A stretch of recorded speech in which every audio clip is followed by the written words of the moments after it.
السلام عليك يا أبا عبد الله وعلى الأرواح التي حلت بفنائك.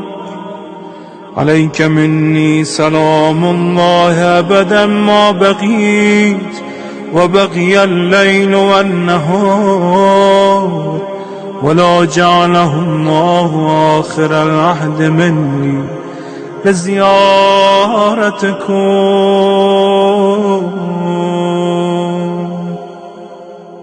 السلام على الحسين وعلى علي بن الحسين وعلى أولاد الحسين وعلى أصحابه.